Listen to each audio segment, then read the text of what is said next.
What's the oldest age you've come across on an obituary in recent times? Like you see, people have obituaries on walls here and there, on the streets and homes, and sometimes billboards. The streets are littered. What's the oldest age you've seen of a Ghanaian who has passed?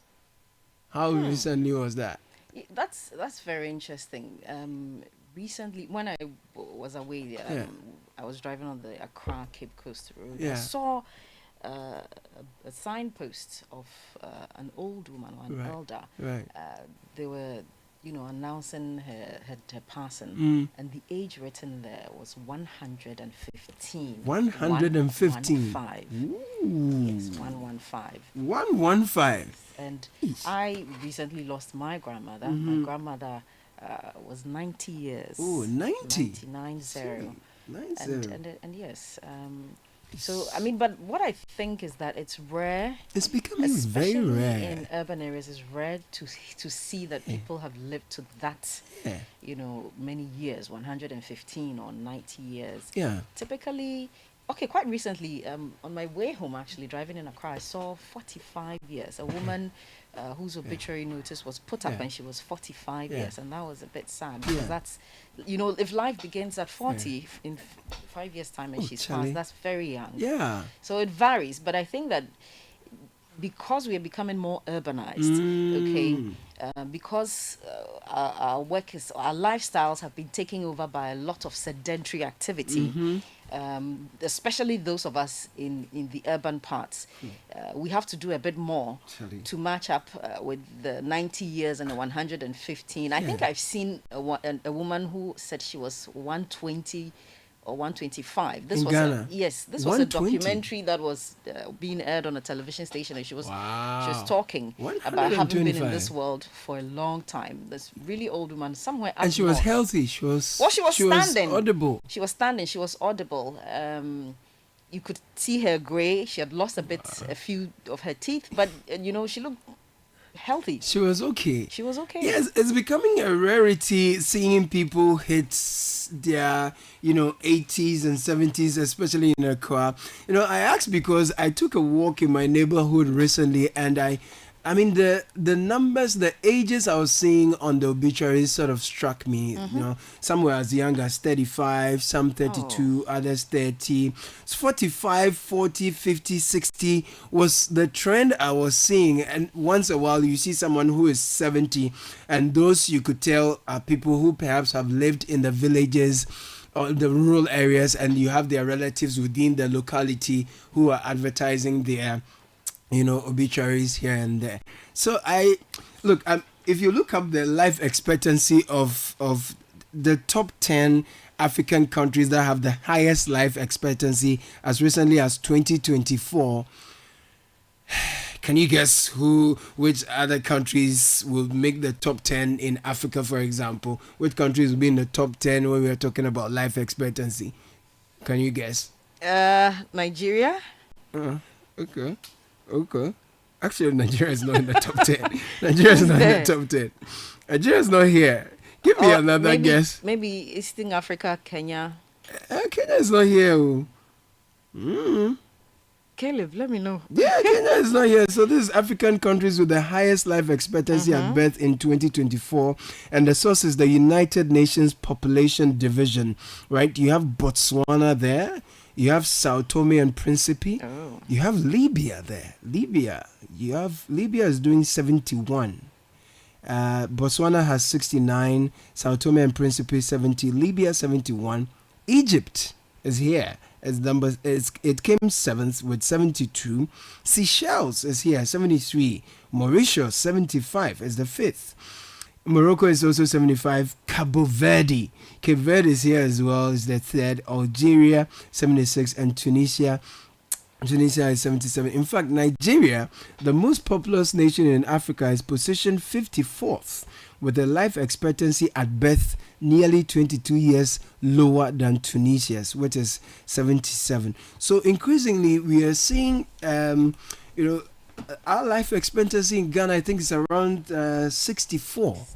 64, 65. Yeah. And I think that we can do a lot more better. You made a fantastic point about how we're becoming increasingly urbanized, a lot more sedentary lifestyle, and then also our dieting isn't helping. And this morning during the breakfast news, there was a disturbing story about more complications with respect to lifestyle diseases, non-communicable disease. Previously you heard more about diseases that were communicable, so there were outbreaks that led to people dying here and there. But now we are seeing that deaths that are occurring within our space are as a result of the choices and the lifestyle decisions that we make, and I think it deserves some attention. Yes, let me just share some statistics with you. I'm getting from the globaleconomy.com, right? We're looking at the Ghana situation, and it says from the 1950s, life expectancy at birth was about 40 years. And over the second half of the 20th century, it rose gradually, reaching about 50 to 55 years by late 1980s, early 1990s, which appears to be some improvement. In the 2000s and or up to 2010s, there was also an acceleration. So that moved to about 61 to 62 years. And in recent times, this website reports that in 2023, for instance, life expectancy at birth in Ghana was estimated at around 65.5 years. Yes, so 65 also being the dominant number in 2024. 65. And by sex, let me give you the sex breakdown. Female, so no surprise there. Yeah, female the women life are always living longer than tends to be higher than male. Yeah.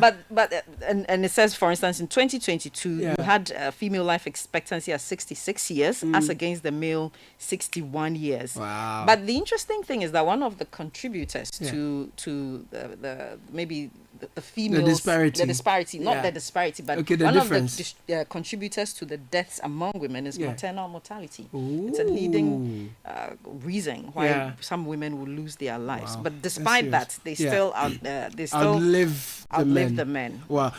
Recently, about 7 days ago, I read a publication that said Japan has set a record of nearly 100,000 people aged above 100. And I thought that was interesting, and the feature image even has elderly people who are doing tai chi. They are in position. But remember, Japan is an aging population. They have more older people than younger people because their birth rate is lower and all of that. But it's interesting. Let me just give you highlights of the story that the number of people in Japan aged 100 or older has risen to a record high of nearly 100,000. Its government has announced, now setting a new record for the 55th year in a row.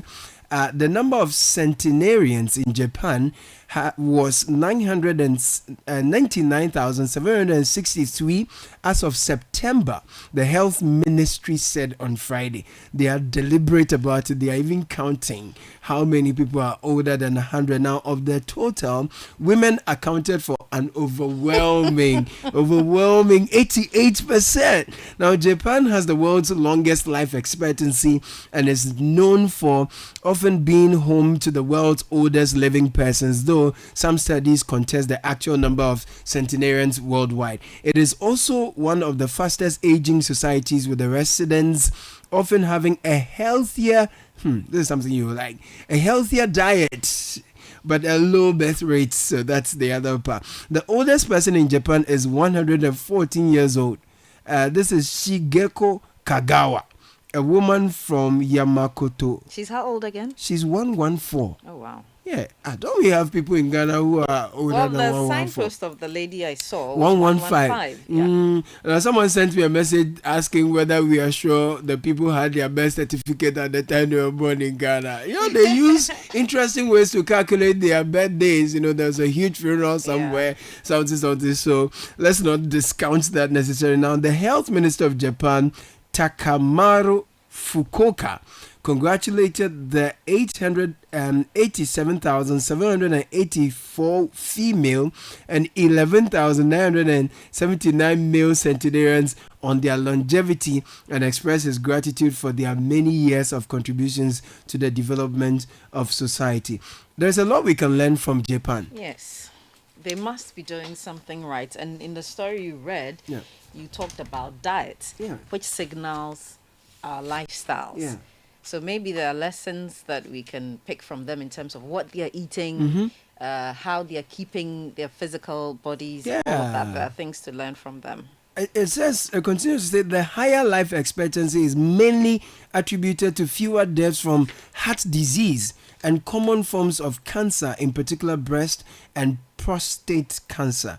Now, Japan has low rates of obesity, a major contributing factor to both diseases, thanks to diets low in red meat and high in fish and vegetables. So diet, again, lifestyle, very strong. The obesity rate is particularly low for women, which could go some way to explaining why Japanese women have a much higher life expectancy than their male counterparts. And now, an increased quantities of sugars and salt crept into diets in the rest of the world. Japan went in the other direction, with public health messaging successfully convincing people to reduce their salt consumption. Wow. But it's not just diet. Japanese people tend to stay active into later life, walking and using public transport more than elderly people in the US and Europe. Radio Taiso, a daily group exercise, has been a part of Japanese culture since 1928, established to encourage a sense of community as well as public health. What's interesting is that whereas you have lower cases of fewer deaths from heart disease and common forms of cancer, in particular breast and prostate, in Ghana, we are recording more complications. In 2025 alone, we are told from Kolebu that the hospital recorded more than 5,000 complicated diabetes referrals and over 2,000 kidney cases. Now, Kolebu is a tertiary hospital, so you can say that you are likely to have more of these cases coming from across the country. But I have no doubt if there is a breakdown, you will have more of such coming from Accra. So you have over 2,000 kidney cases, referrals, 5,000 complicated diabetes. Let's hear from the CEO of the hospital, Dr. Yakubu Seidu Adam, who has described the trend as alarming, noting that people under 40 are increasingly affected by cardiovascular and lifestyle-related diseases. When you look at the cases in question, it's quite broad, and you have to deal with renal cases, you have to deal with cancer cases, you have to do so many other cases. We all know the burden of this group of cases we deal with. Now, on regular basis, we are faced with cases with cardiovascular accidents, cases in people who are aged 35, 40.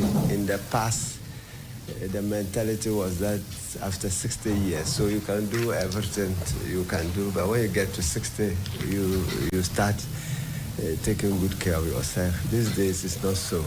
Sometimes 35, 40, talk of kidney disease is the same.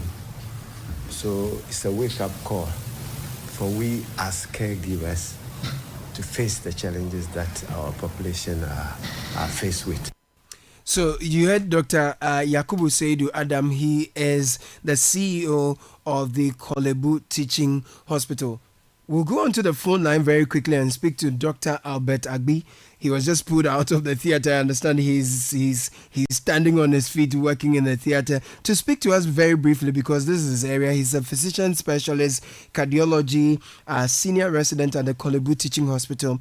Help us understand better. Doc, good morning and thank you for joining us. I see that our disease burden is shifting, right? We used to have a lot of people dying from communicable diseases. Where are we headed according to the data, and what's the story behind the numbers? Okay, sure. Good morning, everyone, and thanks for the opportunity to speak on this subject. So the issue now is that communicable diseases were the highest. You know, the cause of death was the highest. So tuberculosis and HIV and the diseases that can be transferred from one person to the other.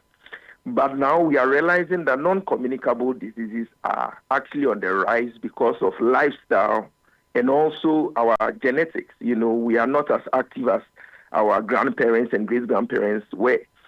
So the 34%, that's the percentage of adult Ghanaian or adult Ghanaians who have hypertension, about 34% from our recent study. So it means that 3.4, or let's just say 3 to 4 out of 10, every 10 Ghanaian adults you see have hypertension. And less than 50% of this number know that they have hypertension, because most of them have very poor health-seeking behavior, which means that they will tell you, me, I don't get sick. I don't go to the hospital. So they don't have their blood pressures checked, their sugars are not checked, their cholesterol is not checked. So you realize that there's a lot of distraction going on at the background. We call hypertension the silent killer because, one, when you have hypertension, you have no symptoms. It's not like malaria. Malaria, when you have malaria, you have headaches, you have fever, you probably have some chills, loss of appetite. You go to a pharmacy or you find some medication and take. But when you have hypertension, it can go on for years and you have no symptoms at all. When the symptoms begin, they are usually complications like headaches. So someone will tell you that, for me, I don't take my hypertension medications. When I have headache, I know my blood pressure is high. That's very dangerous because it means that you are almost at the point where you are going to be having complications, because hypertension itself has no symptoms. Then we have diabetes. Then we have high cholesterol levels in the blood. Those also don't have symptoms. So what you normally get is now strokes, because that's the commonest cause of stroke. And then you have kidney diseases and you have heart attacks, which are on the increase. You come to a cardiology clinic now, it's booked for the next 3 months. You go to diabetes clinics, they are all booked. And those are even people coming in. How about the people who are out there, who are walking, listening to me right now, who haven't checked themselves in years? Even if they went to the hospital, it's for diabetes or some other minor thing. Doc, did you say your theaters are booked for the next 3 months? No, I mean our clinics, our OPDs. When you come, we virtually give 3 months reviews because of the numbers that come. Very huge numbers. And those are the people who have even been referred. So there are a lot more out there who have all these conditions I've mentioned, who haven't checked, so will not know. And the symptoms also don't come up because those diseases in the beginning don't have any symptoms. And you are saying that hypertension is a silent killer.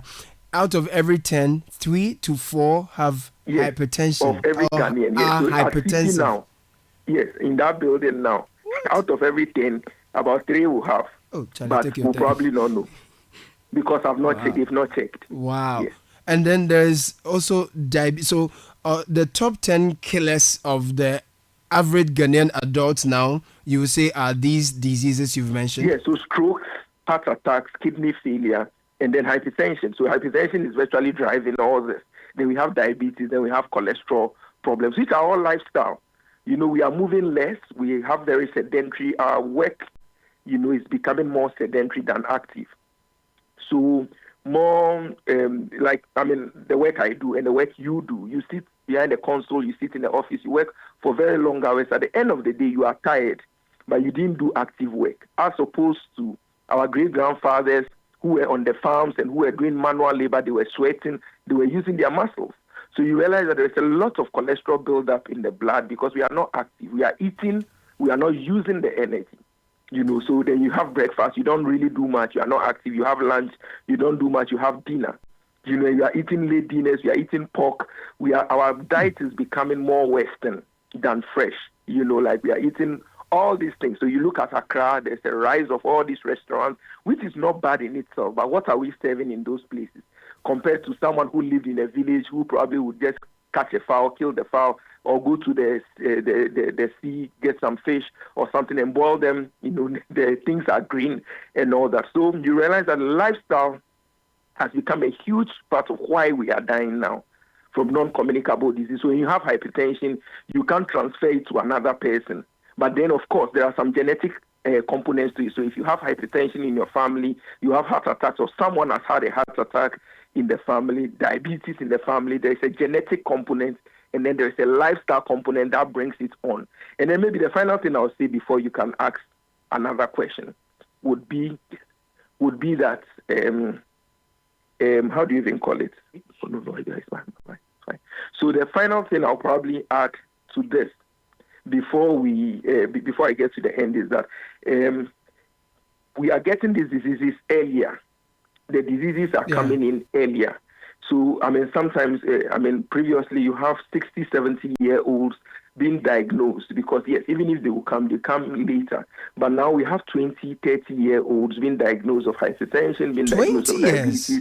Yeah, many of them, students in school. I've worked in a medical school clinic before, and I've worked in a university hospital where students from school come, and we have many of our students who are on medications for diabetes, hypertension, cholesterol, and all that with their complications. And obesity, so we are now seeing it earlier. Obesity too seems to be in the mix now. You see very young children, a lot of kids, and they are obese. Is it an observation that you can confirm with some trends from your end, with some data? Is obesity also becoming an issue as a result of our poor dietary? Increasingly becoming an issue because of our food and our diets and our lifestyle. It didn't really used to be as big as before. And our food is basically carbohydrate driven. You look at the average Ghanaian's plate, you have rice.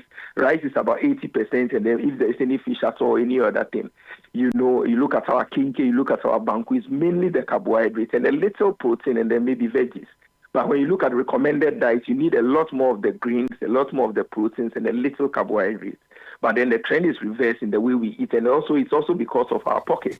You don't have the luxury of eating greens and meat or fish when you don't really have much. So you rather want to solidify your state by eating heavy, which is high on the carbs. Yes, but I want to add also this.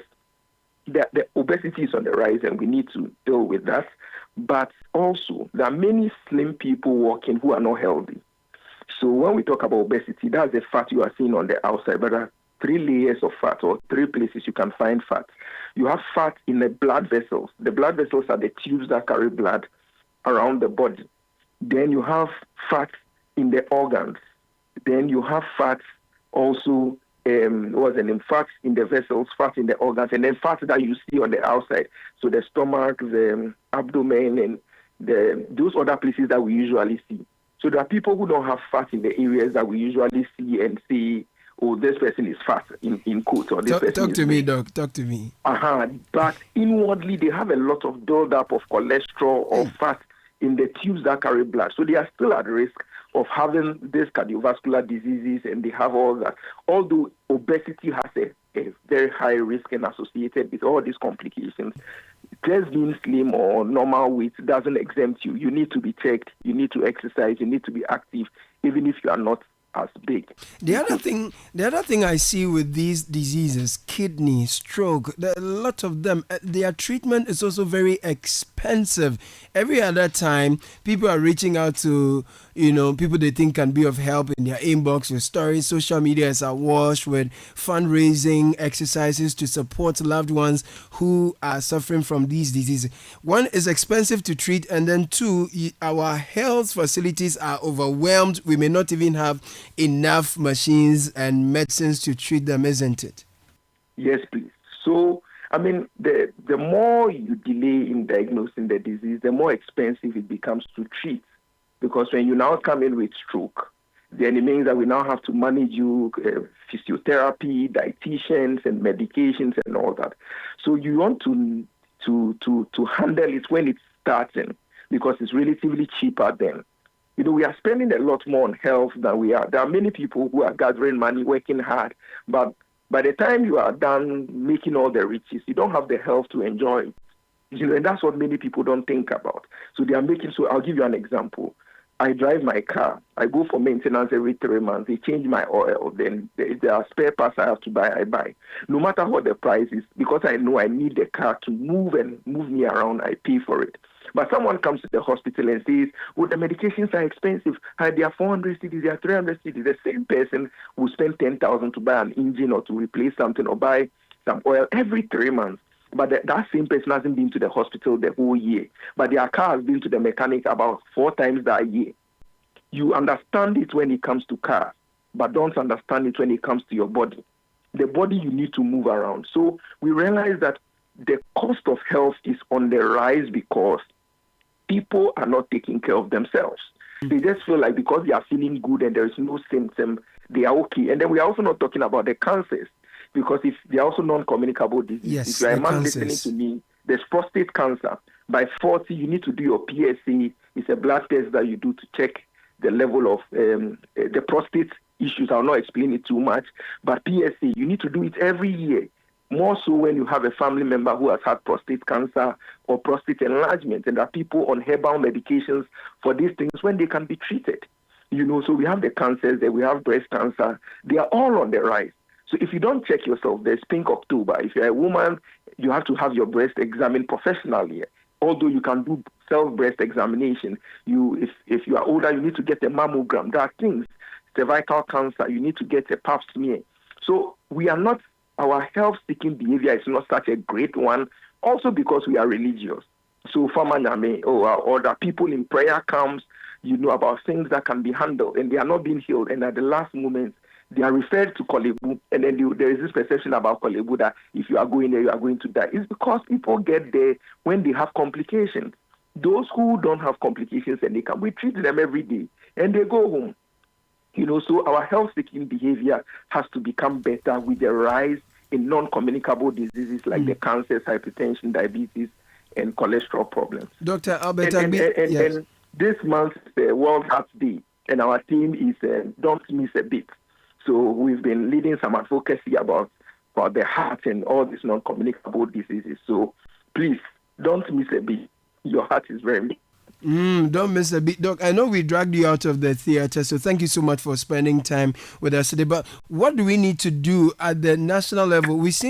I have seen the initiative of the Mahama Care program trying to solicit funding to help with the treatment and caring of persons who have some of these diseases and all, which is great, and that deals with the curative side. On the preventive aspect, should there be a more aggressive national campaign, a public messaging into the public out there to conscientize people to adopt more, conscious, health conscious lifestyle? When there was COVID, we're seeing messaging, social distancing, and cough into your elbow and all that thing, wear your nose masks. That aggressive kind of communication, should we adopt such a thing? Would they help? Yes, it will. I mean, we are long overdue for that. We are long overdue. When HIV came, we met it head on. HIV AIDS Commission, you can have tuberculosis control program. All the communicable diseases have control programs, and those are strategies by the government to deal with it. So the question is, where is our hypertension control program? Because hypertension is killing us more now. So on the national level, there needs to be a refocusing to deal with these other things head on. I mean, we need the AIDS control program. We need all these other non-communicable authorities that we have with funding, donor support, and all that. We now need to redirect our efforts to what's actually killing us now. I mean, many HIV people, when they take their medication, they can live a very long life. We have That's people true. who have been on ARVs for 30 years, 20 years. They've been in this country. They are okay. How about those who have hypertension, who can die from it, who don't know? Right. It's good that city is calling and all that, but how many of our talk time is given to something like this? So our policymakers need to, they set the agenda, they set the conversations. If they set it now, you realize that media will follow. Everybody will be talking about it. The way we talk about AIDS, the way we talk about tuberculosis, the way we talk about like COVID, when it came, it was like a global thing. But who is talking about hypertension? Right. Who is talking about obesity? Who is talking about diabetes and cholesterol issues? Doc, I think thank it's you. high time that we rise up to get this done. I agree. Thank you. We'll leave it here, but I'll be inviting you to the City Business Olympics because we will be exercising, we'll be engaging in some wellness, Yes, we are that's a also good trying one. to push from this angle. So I look forward to seeing you on the 27th of September at the Eden Heights Sports Complex for the City Business Olympics. I'm sure I'll try to be there. Yeah, the staff of Kolebu and also, your church members, you're all invited, Yes, sir. Yes, sir. Dr. Thank you so much. Agbi, Reverend Dr. Albert Agbi, thank you for talking to us. He is a physician specialist, cardio at Kolebu Teaching Hospital. Very troubling information, but the good thing is that your choices and the decisions you make can help you not to become a statistic. More than 2,000 kidney cases, 5,000 complicated diabetes referrals. My goodness, it's a very troubling situation, and we're trying to throw some more light on this one. Sky is here, Francisca is here. Just a very quick information for you though. If you want reliable power, there's only one name, Cummins. At Cummins, our world-class generators are durable, reliable, fuel efficient, come with a world-class warranty, giving you peace of mind. 20 kVA, 30, 60, 100 kVA at lower prices. That's what you get. Buy today and enjoy free delivery, free installation and commissioning, free 500-hour service. Accra, Kumasi, Takwa.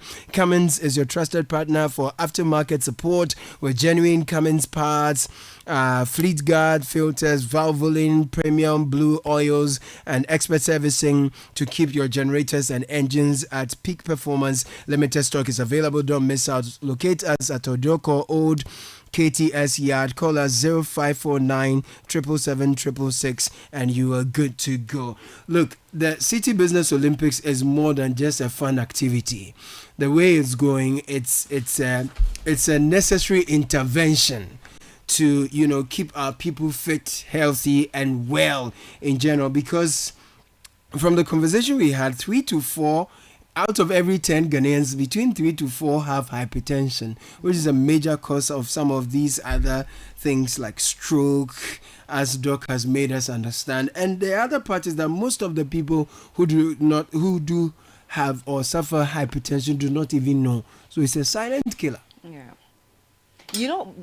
At the production meeting, you asked the question. Yeah. What did you ask me? I was asking, what do you do to stay fit? I asked myself, what do I do to stay fit? And it struck a chord with you. You were like, that's a good question. I didn't have good answers for that. From me? For myself.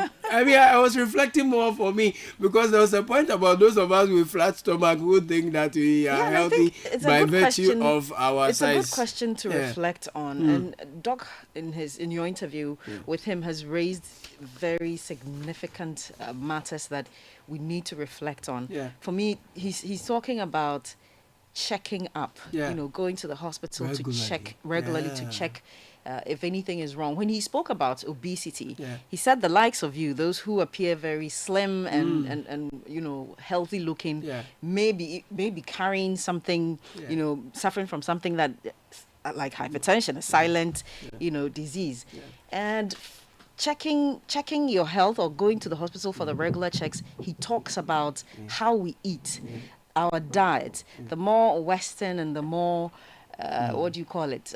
Processed our food. I like the example he cited when he talked about the rural nutrition that somebody's just plucking tomatoes from his farm, walking to the seaside to get some fish. Fresh food is what we are not eating. Yeah. If you go to the market, many people complain about buying fruits and vegetables from the market, and 24 hours after sending them home, they start to go bad. Even when you keep it in the fridge. Even when you keep it in the fridge. Some people are concerned that they may be sprayed with chemicals to keep them fresh as a way of preserving them for longer periods. But that in itself raises a health concern, because we do not even know, if that's the case, we do not even know that those substances are healthy or not. Yeah. And he also spoke about a lack of physical activity. The more sedentary our lives are becoming as we live in the urban areas. And talking about the urbanization, it's not just the sedentary lifestyle that we have, but also look at our cities. They are not planned to make it easy to walk around or to go for a jog, because there are also road safety concerns, etc. And then it's also the kind of foods available. Without, any prejudice to any restaurant or any, small canteen around, we are selling a lot of unhealthy noodles and spaghetti with a whole lot of combinations, oils, lots of of oil, salt. lots of spices, Yeah. and all that. So there's the need for a lot of education about nutrition and what we're eating as well. The other part of the whole conversation is physical activity, Yes. which we have mentioned. Yes. Now, I want to talk to my namesake, Caleb Ando. He's a physiotherapist. Oh, wow. We want to establish the relationship between physical activity, sports, massage, and wellness and good health in general. So, Caleb, thank you for joining us. It's good to have you for this conversation. Thank you so much. Thank you so much. Great. So we are seeing a situation where our hospitals are inundated. More non-communicable diseases are being reported, and we are told these are all as a result of lifestyle-related activities. How concerning is this from where you sit? Thank you. Good morning to you, and then good morning to all your cherished listeners. I should say that this is very concerning from where I sit. It's good that a doctor spoke earlier and he spoke about how concerning it is, but it's very concerning, and we must take this very seriously as a nation. And I'm very happy to know that CTFM is taking this initiative. And I wish all radio stations and TV stations will do likewise. And even all the policy makers will follow suit. This shouldn't end here. It's very concerning, very alarming for a nation. A young nation like us with a young population like this, we should take this very seriously. Yes, please. I think that when it comes to physical activity, many people know why it's important. But what are the reasons you get from your clients as to why they are not able to engage in enough physical activity to stay fit and well? Okay, thank you once again. I will want to address this question from another point of view, if you will permit me, because I think that the reason why people are unable to engage in physical activity is because we have a mindset or an idea about physical activity that it should be very tasking, it should be very demanding and very exerting. And so with that mindset, a lot of people already feel tired and feel lazy to even start the process. But if we can incorporate physical activity or physical exercises into our daily life, I think we can start, first of all, by finding something that's enjoyable, an enjoyable activity. First of all, something that you enjoy as a person that can still fall into exercising. So, some people will enjoy walking, swimming, dancing. All these things can be, but we think that it has to do with going to the gym, hitting the gym, picking the weight, doing something that will be very demanding. And secondly, because people don't schedule physical activities. We don't make a conscious scheduling. We say, okay, I need to engage in physical activity, but there's no conscious scheduling into our daily routine.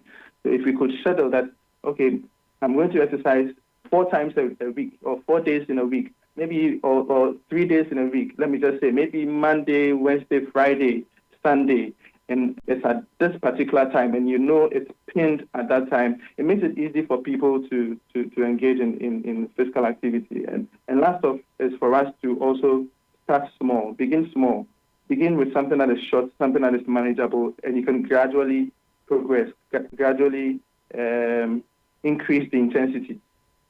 And I also think that, going back to the way you asked the question, I think that your colleague panelist mentioned something even before I came on the call when she said that we don't have structures in place as a nation. We have bad road network, and so people use that as a concern, and they have a very legitimate concern, especially the elderly folks. We don't have things put in like parks that people can go to have or to exercise, that people can go in groups to exercise. So it becomes difficult for some people to engage in exercise. You just have a few people doing that, which is not ideal anyway. Yeah. The heartwarming point I'm learning from you is that we don't need to do anything so physically exerting, like going to the gym, lifting metal and all. Doing things we enjoy, like walking, dancing, swimming, running around. What about gardening for those who are into that? Is it something that is exerting enough? Well, so gardening could be a good way of engaging in physical activity. But we also need to understand that, so in as much as I said it's okay to start small, I also mentioned that as you start small with short and manageable sessions, you need to progress. You need to increase your duration, increase the activity.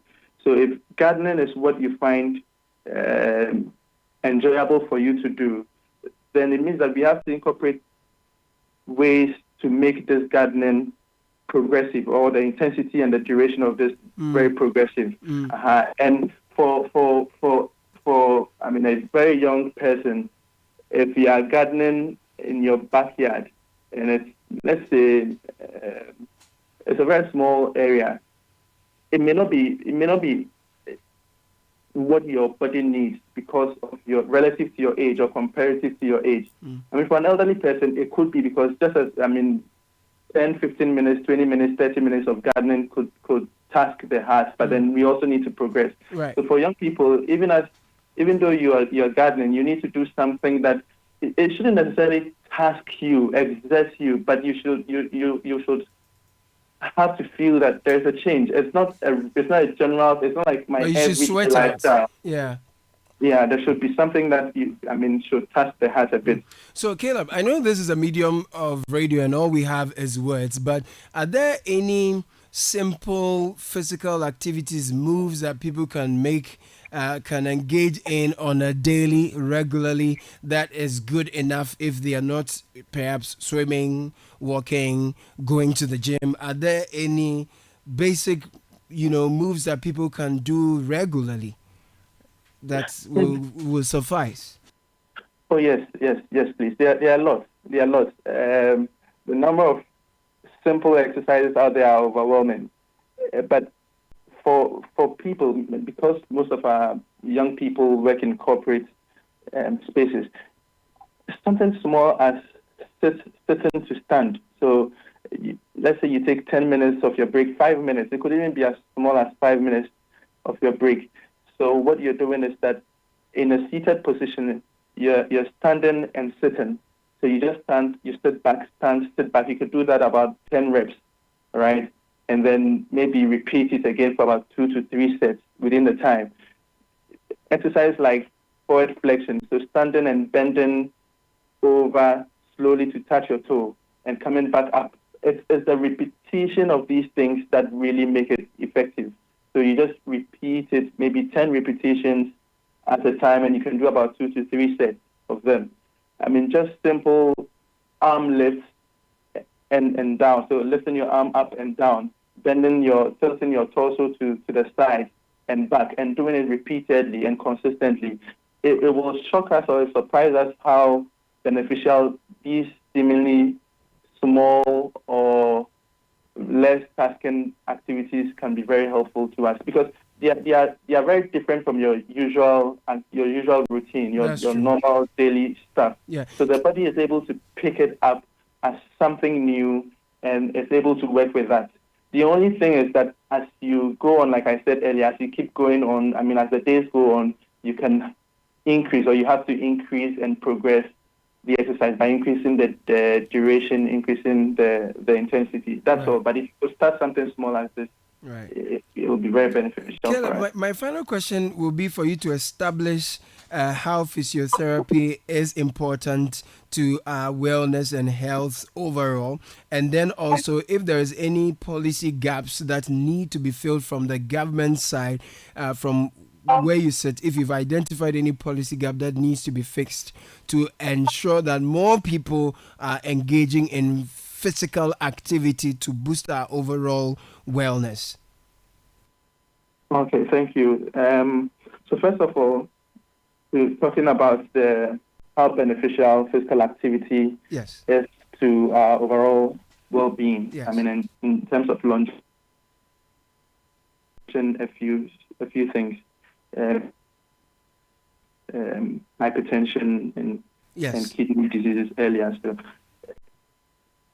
First off, physical activity can have tremendous benefits on our cardiovascular health. So what physical activity does is that it improves or strengthens the heart, and so then it's improving your heart activity, which in turn will reduce blood pressure and also can reduce some the risk of heart disease. It's very overwhelming how much this can be beneficial to the heart. Physical activity can be beneficial to the heart. All right. So it will lead me to my next point by saying that then physical activity can also help in reducing or managing our weight or reducing obesity, which is widespread. I mean, there's a lot of cases in the nation now. I mean, there's a lot because of less physical activity or reduced physical activity levels in people. Right? Yeah. So that these two alone are even factors that can improve longevity in people's well-being. But let me even talk about muscle strength and muscle flexibility. Physical activity improve your muscle strength. It can improve the flexibility. So it can improve bone density. There's a lot of osteoarthritic cases or osteoporosis being reported in the clinic daily, on a daily basis. And so osteoporosis means reduced bone density. Right. And what a lot of people don't know is that the more you bear weight on these bones, the more dense they become, because the body sees the need to strengthen the bones to bear the weight that you are putting on it on a daily. The body recognizes that, okay, this body is being taxed daily or is engaging in some. Right. So I need to strengthen the bones by producing all that is needed to increase the bone density. Right. Caleb, That helps to reduce osteoarthritis as people age. Right. It can improve, physical activity can improve sleep. It can improve sleep duration. It can improve sleep quality. It can improve mood. I mean, it can reduce anxiety and stress. It can improve immune function. I mean, there's a lot. There are a lot of ways that physical activity in turn can improve both well-being and longevity in people. Now, to the second question, in terms of policy, I think that the stakeholders, I mean, the Ministry of Health and Service and other stakeholders will have to put a lot of measures in place. So first of all, like we said, we have poor road network. So people want to engage in activities. They are bored staying at home. They want to walk in the neighborhood, and there are no proper walkways for people to use, other than having to compete with cars on the road.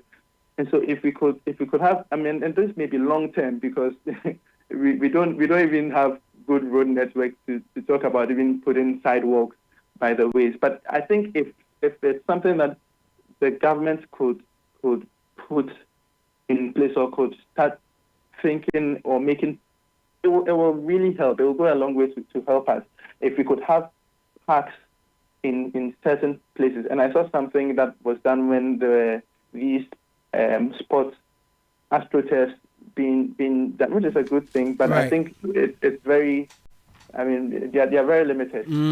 Well. Thank you, Caleb. We'll leave it here. Caleb Andor is a physiotherapist. Thank you so much for speaking to us. He works with Accra Physio Center. So, Charlie, say we have to be physical. So that's the whole story. If we engage in physical activity, you understand? I think it's something that many of us have forgotten, especially those of us who find ourselves in the spaces we work in, where we're sitting behind the laptops, we're sitting behind computers and typing away our submissions to the courts or whatever institutions that we're trying to address, and we do that for long hours without actually getting up to put some pressure on the muscles, ensure that there's some movement.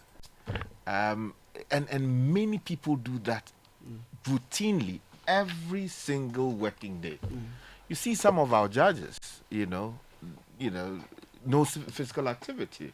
You see many of the lawyers. You go to a bar conference, before you know it, they say, oh, somebody has collapsed. They took the person to hospital and the person is gone. Some of these things have their own traces to lack of physical activity. I mean, previously, what were humans doing? They were walking several hours to find food. They were running after animals to catch them. You understand? All kinds of things were happening as to put a lot of pressure on the body, on the heart, on the muscles, and to sharpen you in many ways. But you sit in your air-conditioned vehicle, drive from the house down to the office, sit here for so many hours. From cold room to cold room. And you say you are not a fish. And you meet some of the people, the fufu in front of them, the banku in front of them, the decoration of meat. Actually, the body can only eat so much of it. You understand? So it's a question of how to balance all of those things. So if you are not doing so much physical activity, how much food do you have to take in? Because back in the village, people went to the farm after eating gariba, or even while on the farm. One time. Proper gariba with all the things. Time. And when you see them, they are holding all the the implements, everything. Everything. So it's a problem. Yes, when you make money, it's good. But you don't want to make money and use that to pay for what? Yeah. Hospital Medication. bills. Medication. They say eat your food as medicine, or you eat your medicine as food. Exactly. So let's balance it. Let's do our very best to balance. It is not easy. Yesterday I was talking to a relation of mine, and I was talking about some of these things. That look, you have been told that A, B, C, D is your problem now. Yeah. High blood pressure is a problem. If you read literature, one of the biggest problems we have along the coast of Ghana is high blood pressure. And according to many of the records I've read, it would seem that there is a direct correlation between consumption of salt, high quantity of salt, and high blood pressure.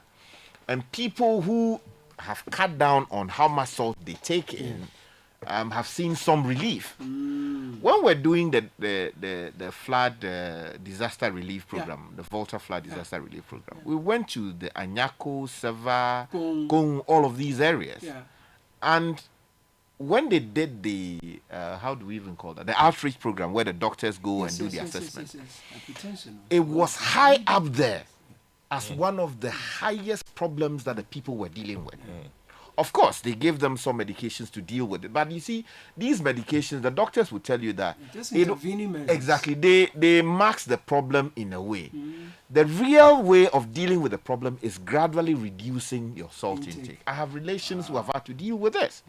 And me, myself, since I stopped dealing with salt in the quantity that I always knew, I have seen a marked change in how my body. But that's the thing, because sometimes we like our food spicy and peche and oily, and the meat, a lot of it. We like a lot of red meat also. The doctor talked about pork. Someone sent a message. He's not happy at all. Oh, no. I mean, look, I think, again, we are talking about lifestyle. Exactly. And how our lifestyles expose us to diseases.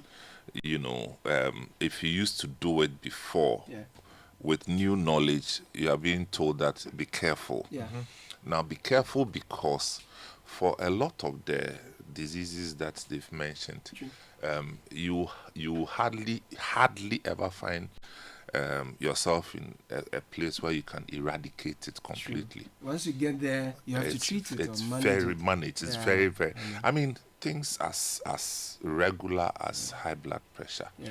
I mean, it's not going to go away. But so it's out of control, if you like.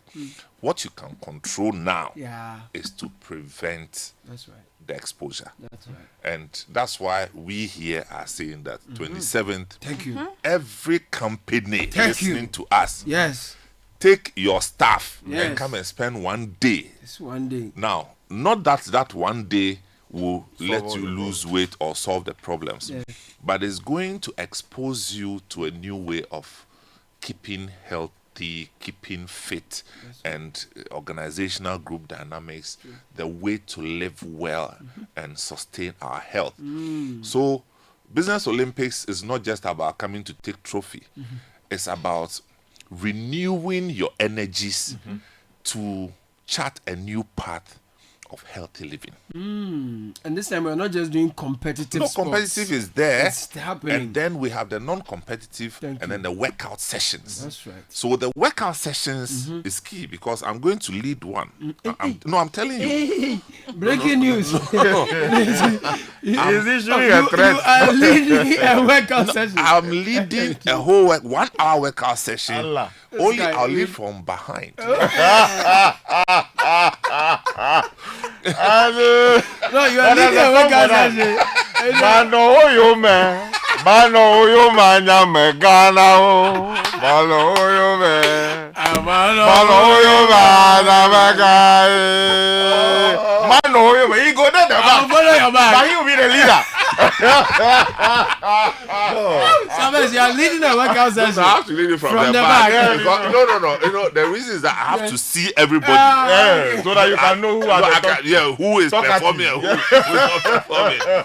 But so please Wow. share the number. 0558-973-973. You had between yesterday and today, right? Yes. To do the payment, register and get on board. 0558-973-973. If your HR has not registered your company yet, rush to the office Go and say, to the listen, HR and listen, say, mommy.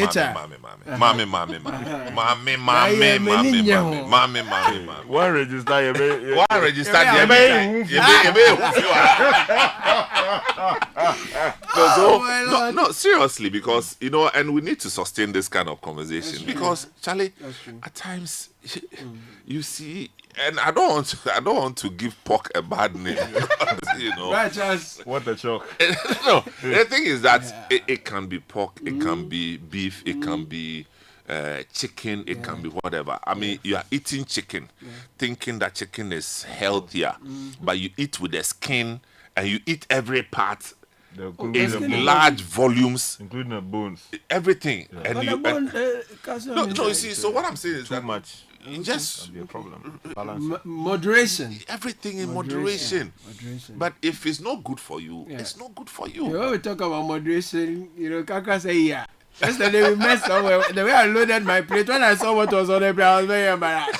I was very, very shy. Yeah, so I think Moderation. the conversation Yeah. is Very important. Very, I very think important. this year's edition is also focusing on Wellness. Yeah. And I find that interesting Yeah. because wellness is not just about the physical body. We've had a good conversation about food we're eating, physical activity, but the mental, management of stress is also very important. And in our corporate life or in our corporate lives, stress is a key thing that we all struggle with and we all try to manage. And so I'm excited that is also included in this year's edition. Yeah. Wellness. Yeah, I mean, you see, in other countries they enforce some of these things, but in our part of the world, we don't have a policy, robust policy to actually get people to do these things. So when you come to the games, right?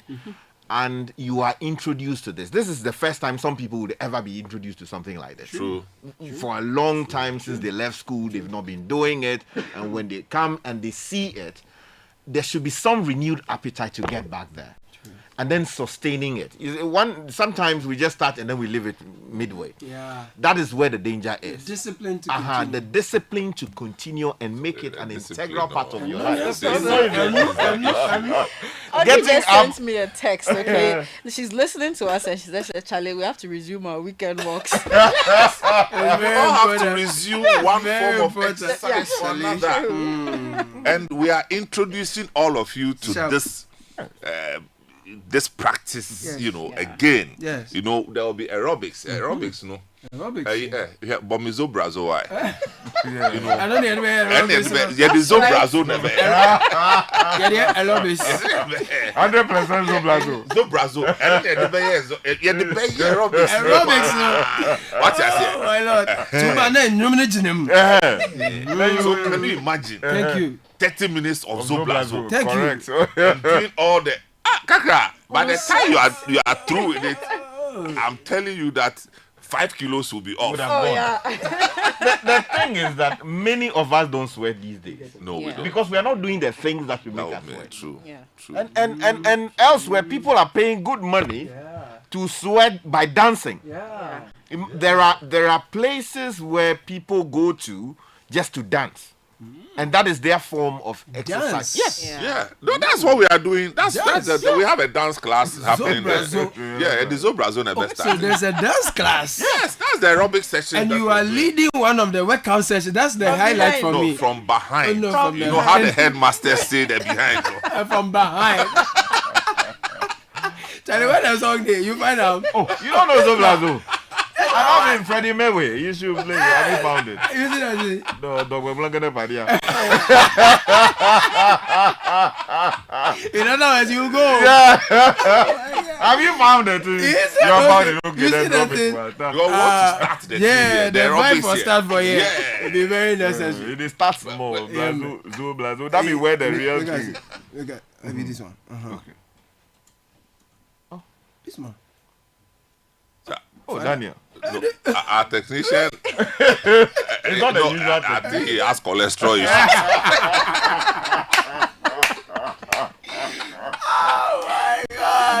No, but Zo will be in the mix. Yeah, that's right. That's right. And we'll Freddie be Mayweather. having aerobics workout sessions. There'll be 7 aside. Yeah, football. Volleyball, swimming, basketball. But yesterday I told you sacrilege. about the swimming too. You I threatened heard they that said if you jump inside the thing. the water will finish. No. No, you're serious about the swimming. No, I am. Wow. No, No, he's been doing it for like 2 years now, right? yes. So that's you been swimming. No, I do. Wow. Oh, I do, my brother. Wow. I'm doing it on Saturday. Yeah, that's right. But we shouldn't fill the pool to the brim.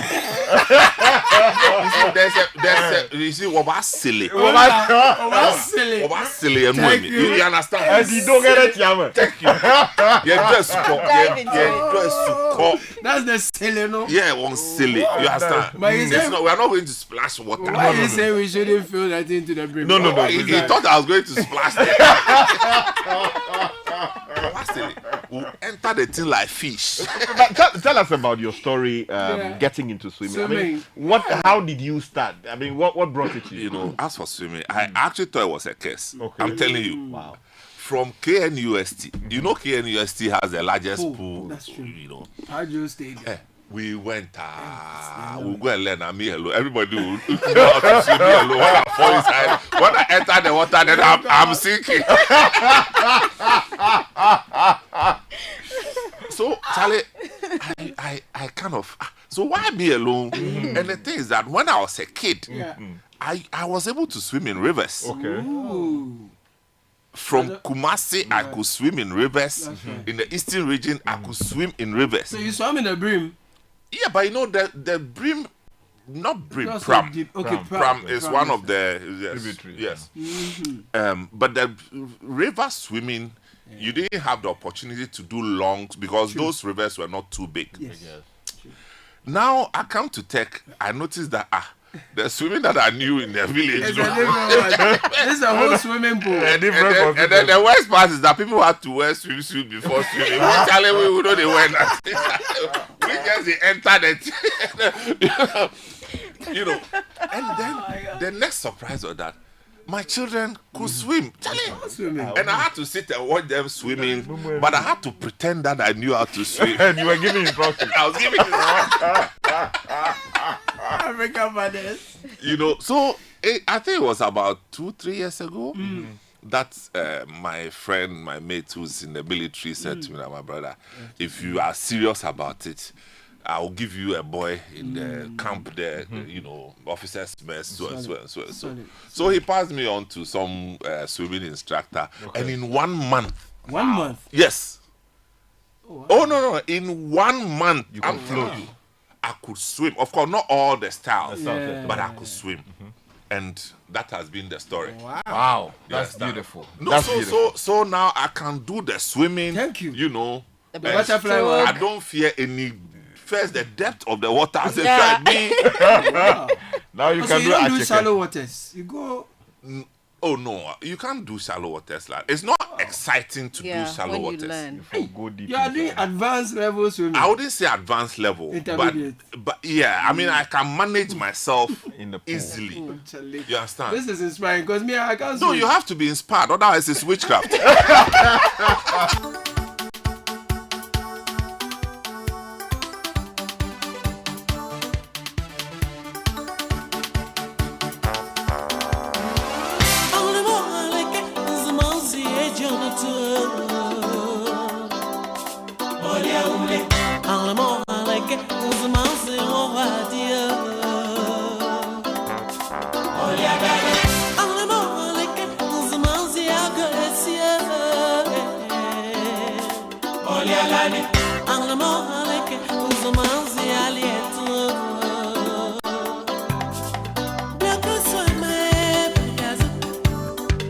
Azretia mae bedazo Balezwa mae bedazo Anyazwa mae bedazo Be mae zizo blazo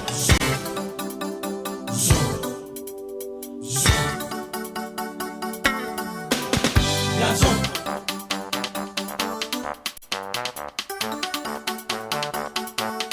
Mamia kesi minya ule muktakolo Chiswa zwali ya yefe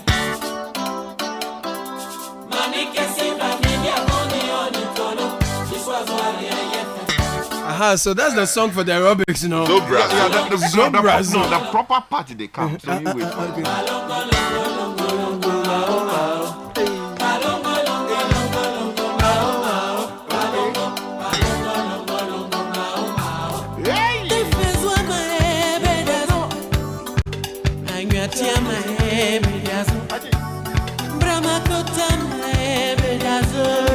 Petit Pariame. Pariame. So Brazil. So they say left, right, left, Right. left, Right. up, Yeah. down. Yes.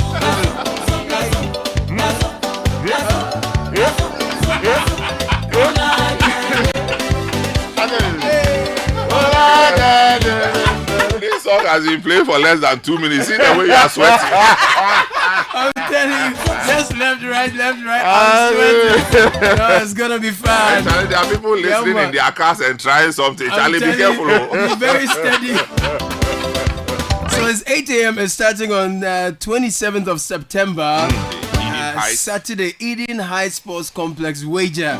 Look, we're all going to be walking through that very beautiful space as well. So do well to register. Today is the deadline. If your company has not registered yet, you're going to miss out big time. We're talking wellness. We're talking keeping fit. We are talking our health. So you cannot miss this.